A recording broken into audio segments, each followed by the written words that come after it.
Our next speaker is Chris Kostman. Here he comes. I understand that Chris Kostman is involved in the Furnace Creek 508. If you don't know about the 508, it goes through Death Valley. Yeah, good to be here. Just up here a year ago. So Furnace Creek 508 is a 508-mile bicycle race, which usually goes through Furnace Creek, which is in Death Valley. I've been organizing it for 23 years, and also the Death Valley Double Century for 13 years, and Lee's been involved with every edition of all of those events for all those years, and then some. In a sport filled with athletes with enlarged hearts, Lee Mitchell had the biggest heart of all. A man with an unwavering love of cycling, he literally gave away 20 or 30 weekends or longer every year without fail or hesitation.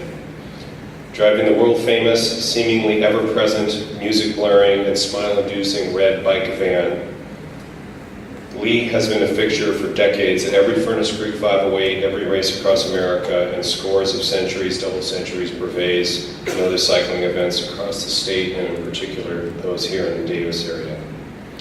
He's been so important to our sport for so long, I dedicated Furnace Creek 508 to him way back in 1998, 15 years ago. By the way, he's also an honorary totem holder. People who compete in the 508 are identified by a totem. And there's less than one handful of people who have not done the race but do have a totem. Lee is one. And he specially requested a totem of maggot. So he never said why, he just said he wanted to be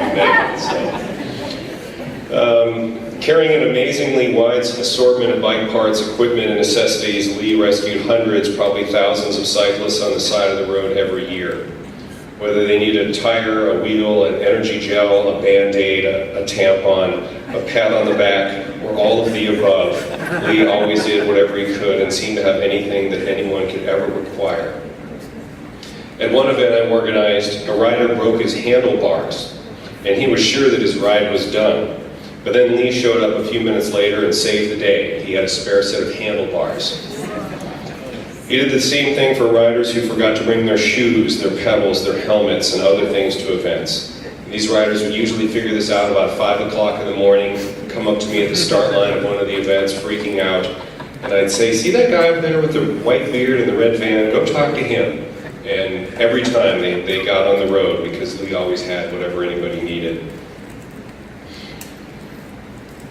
I once organized a 26-mile bike event in conjunction with the 10th anniversary Los Angeles Marathon. This is back when Mayor Reardon was the mayor and he's a cyclist. He wanted a bike event at the marathon, and so I was hired to organize it. And I convinced the mayor that he should ride it too, and I put together this team of sports and entertainment celebrities that were going to ride with the mayor. Bruce Jenner, John Marino, Ed Begley Jr., and other people. And I wanted to make sure that the mayor and his celebrity team had a really great time out there.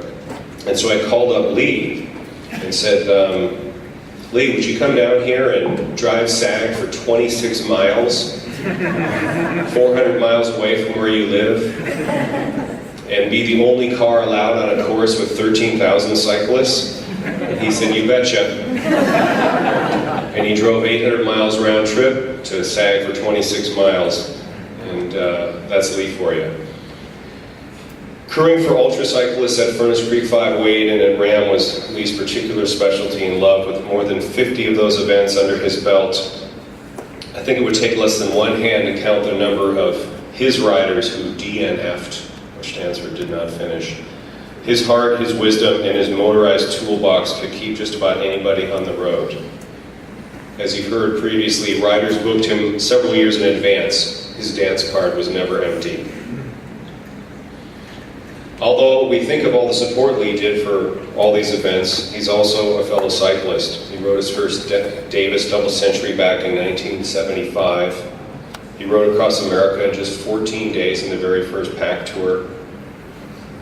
He was on a 4-man team and 60-plus riders of Team RAM in 1995. I was the race director, I remember it very distinctly.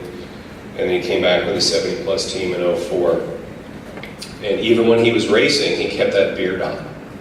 So I don't know if he shaved his legs to make up for the beard, but he still had the beard.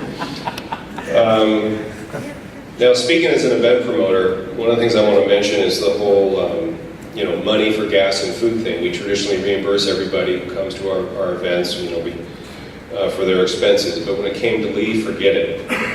No matter how long the event, no matter how far from home he had to travel to get there, Lee never wanted to be reimbursed for anything. He literally told me years ago, I'll stay in a hotel room you provide at Death Valley, but if you try to give me any money, I'll never come back. A community college professor whose mind was as sharp as his students 60 years his junior, Lee didn't sweat the small stuff.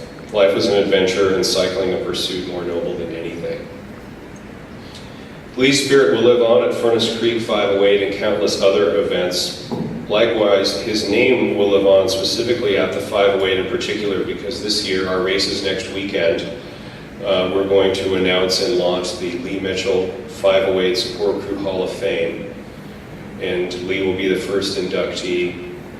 And membership in the 508 Support Crew Hall of Fame will be open exclusively to those who exemplify his standards of love, kindness, giving, sportsmanship, and many, many years of commitment to the sport. So thank you, Lee, and thank you.